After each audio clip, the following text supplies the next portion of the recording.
Alto saxophones, you've been working hard at making sounds just on the neck and also trying to make sounds on the whole instrument. Now it's time to disassemble your instrument and put it back in the case.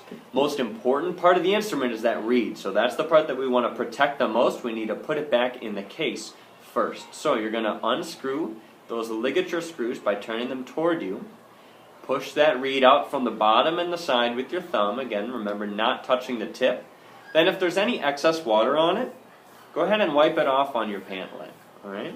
That reed you want to put back in your reed guard. It should be the little black piece in your case that looks like this.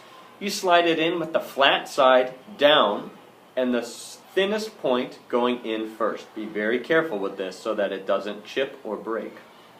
Once that's there, put it in the case so nothing bad can happen to it. Then you're going to slide that ligature off. Again, the second most breakable part in your saxophone. Set that in the case so it doesn't get damaged.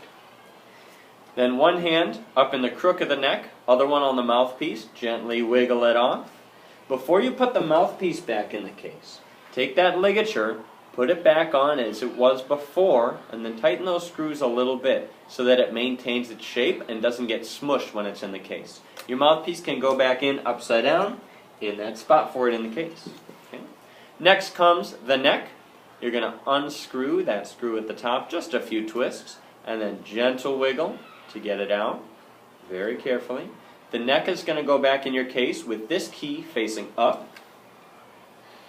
You have that mouthpiece or that end cap in your case. You're going to take that, put it back in the top. This prevents this part of your saxophone from getting dented when it's inside the case.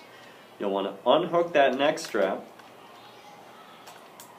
And then with two hands, one in the bell, one at the bottom, lay your saxophone back in the case with the keys facing up toward the ceiling. Last thing, so many saxophone players forget to take off their neck strap. Don't forget to take off yours. Just slide it off and put it back in the case. I will teach you how to clean your instrument a little more at your first lesson, but when it's all back in there, it should look like this, where all the pieces are back, including that neck strap. Don't forget it. Close that lid. Make sure both latches are latched, and you're good to go. Thanks, saxophones, for watching, and I can't wait to get started with you in our first lesson at school.